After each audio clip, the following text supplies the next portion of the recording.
আমাদেরকে শেখায় ট্রান্সজেন্ডার, যে আপনি পুরুষ না মহিলা শরীর দেখে বোঝা যাবে না। আপনার দাড়ি দিচ্ছে, আপনার শরীর শক্ত, পুরুষের মতো কথা বলেন, মানে পুরুষের সব আলামত আছে, তাও আপনি পুরুষ না। আপনি মনকে জিগাইবেন, মন তুমি বলো আমি ছেলে না মেয়ে। মন যদি বলে ছেলে আপনি ছেলে, মন যদি বলে আপনি মেয়ে আপনি মেয়ে।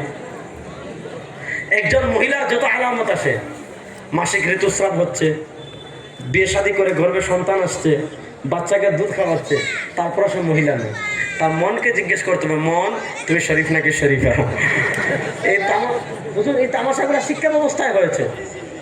শিক্ষা এই ট্রান্সজেন্ডার বিধর্মীদের যে বিষয়গুলো আমাদের শিক্ষা ব্যবস্থায় অ্যাড করা হয়েছে, এগুলা পরিবর্তন হন। পরিবর্তন তো হয়ে গেছে অলরেডি। আর আগামীর বাংলাদেশে যারা এগুলা যোগ করতে চাইবেন, কেসা বাদাম দিমু চিন্তা করতে পারবেন না। ইনশাল্লাহ কয় না? বাদাম দেওয়ার দায়িত্ব কি শুধু রেজাউল করিম আবরারের না সকল মুসলমানের? শিক্ষা ব্যবস্থায় হিন্দু আনে শিক্ষা সংস্কৃতি চালু করলে হাত তোলেন তো এরকম আমার মতো। ইনশাল্লাহ প্রস্তুত আছেন তো সবাই? ইনশাল্লাহ। সুতরাং শেষ কথা বলি, বাংলাদেশ গণতান্ত্রিক রাষ্ট্র ভাই। এক ঘরে 5 ভাই থাকে না, 4 ভাই থাকে না, 3 ভাই থাকে না।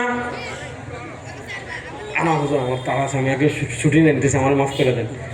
এক ঘরে 5 ভাই থাকে না, আমার ঢাকায় জরুরি মিটিং আছে, যেতে হবে। শুনেন, 1 ভাই 5 ভাই থাকে না, 3 ভাই থাকে না, 2 ভাই থাকে না, মাঝে মধ্যে লাগে না? বলেন না, মাঝে মধ্যে লাগে না? লাগে। তো মাঝে মধ্যে লাগলে যদি বলেন লাগে না, তো আপনি মানুষ না, আপনি ফেরেশতা। ভাই লাগলে ভাই লাগালাগি থাকে, এক ভাই আরেক ভাইয়ের দিকে থাকায় না, এক ভাই আরেক ভাই চেহারার দিকে থাকায় না, এক ভাই আরেক ভাইয়ের সাথে কথা বলে না। কিন্তু কেউ যদি বাপরে গালি দেয় মসজিদে, কেউ যদি বাপরে মসজিদে জুতা মারে, কেউ যদি বাপরে মসজিদে অপমান করে, কেউ যদি রাস্তায় মারে অপমান করে, ভাইয়ে ভাইয়ে দ্বন্দ্ব থাকে? বলেন, ভাইয়ে ভাইয়ে দ্বন্দ্ব থাকে? সবাই একমত হয়ে যায়। ভাই এখানে রাজনৈতিক দেশ, এটা গণতান্ত্রিক দেশ, এখানে রাজনৈতিক ভিন্নতা থাকবে। নির্বাচন কেন্দ্রে একজন আরেকজনের সাথে চুলাচুলি করবেন, বিরুদ্ধে স্ট্যাটাস দিবেন, কথা বলবেন, চায়ের দোকানে তর্ক করবেন, হাতাহাতি করা যাবে না। তর্ক থাকতে হবে মুখ পর্যন্ত, ঠিক আছে তো? মুখ পর্যন্ত। অন্যায় অনর্থক তর্ক কেন করবেন রে ভাই? মুসলমানের কাজে দিল লাই আনি অহেতুক কাজ থেকে বেঁচে থাকা। এই নির্বাচন কেন্দ্র করে কত গীবত, কত মিথ্যা, কত হিংসা, এইগুলার কত গুনাহ যে আমাদের আমলনামায় লেখা হচ্ছে। এগুলা থেকে আমাদের বেঁচে থাকার দরকার আছে না নাই? আপনি পছন্দ হয় আপনার প্রার্থীর ভোট দেন, সে অমুক দল করে দিবে, সে তার নেগেটিভ তার পক্ষে বলবে, আপনি আপনারটা বলেন। আপনি আপনার দলের ভালো যা আছে মানুষকে জানান, সে তার দলের ভালো যা আছে মানুষকে জানান। মানুষকে আল্লাহ বিবেক দিয়েছেন, বুদ্ধি দিয়েছেন, সে যেটাকে ভালো মনে করবে তাকে ভোট দিবে। এখানে তো মারামারি করার কোনো কি নাই, দরকার। কিন্তু রাজনৈতিক বিভক্তি যেন আমাদের দেশে আধিপত্যবাদ টেনে না আনে, এ ব্যাপারে আমাদের সতর্ক থাকার প্রয়োজন আছে না নাই? রাজনৈতিক বিভক্তি যেন আমাদের দেশে আবার ফেসিবাদ সৃষ্টি না করে, ফেসিবাদকে ফিরিয়ে না আনে, এইভাবে আমাদের সতর্ক থাকার প্রয়োজন আছে না নাই?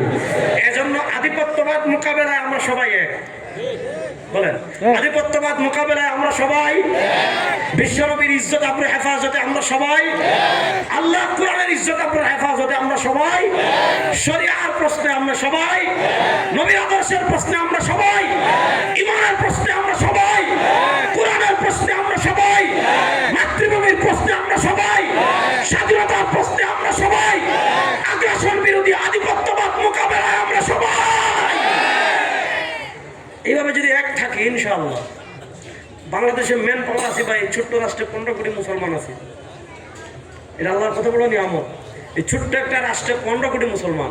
এই 15 কোটি মুসলমান যদি ঐক্যবদ্ধ থাকি, হাতে হাত রেখে, রাজনৈতিক বিভক্তি রেখেও, আপনি ওই যে বিষয়গুলো বললাম, ওই বিষয়গুলো যদি আমরা এক থাকি, বিশ্বাস করেন, বিশ্বাস করেন, বিশ্বাস করেন, ভারত আমাদের মাথার একটা পশমও ছিঁড়তে পারবেন ইনশাআল্লাহ। বলেন, সমস্যা আছে আমাদের ভিতর, আমাদের দেশে যে শাহবাগী যেগুলো আছে ভাই, এগুলো আমি গাইল নাই কেন? গাইলানি মানে এদের বিরুদ্ধে, কারণ এদের দেখা হইলো বাংলাদেশে, অন্তর হইলো হিন্দুস্তানে। এদের শরীরটা থাকে কোথায়? বাংলাদেশে, আর অন্তর থাকে হিন্দুস্তানে।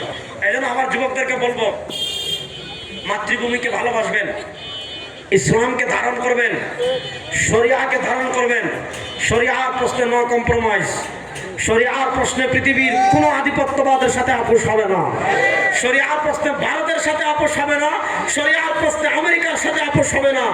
এক ফুটা রক্ত যখন মুসলমানের শরীরে থাকবে, ইসলামের প্রশ্নে শরিয়ার প্রশ্নে পৃথিবীর কারোর সাথে আপোষ হবে না। আমরা যদি এই চেতনা ধারণ করি, ইনশাআল্লাহ এই মাতৃভূমির দিকে হাত বাড়াবে পৃথিবীর এমন কোনো পরাশক্তি না। আল্লাহ ইসলামের প্রশ্নে আমাদেরকে এক এবং নেক রাখেন, আল্লাহ ইমানের প্রশ্নে আমাদেরকে এক এবং নেক রাখেন। সর্বশেষ একটা হাদিস বলি, আমি বলেছি আমাদের রাসূল সাল্লাল্লাহু আলাইহি ওয়াসাল্লাম, শুনেন, দিন শেষে আপনি যেই দিকে ছুটেন, আপনি যেই পথে চলেন, আপনি যেই মতে চলেন, আপনাকে এই জিনিসটা মাথায় রাখবেন, রাসূলুল্লাহ সাল্লাল্লাহু আলাইহি ওয়াসাল্লামের ব্যতীত দুর্দিনে আপনার আপনার কেউ নেই। এই দুর্দিন মানে দুনিয়ার দুর্দিন তো আছেই রে ভাই, কিয়ামতের দুর্দিনে আহা আল্লাহ যেদিন বলবেন আনাল মালিক আল ইয়াউম, আজকের দিনে রাজত্ব আমার।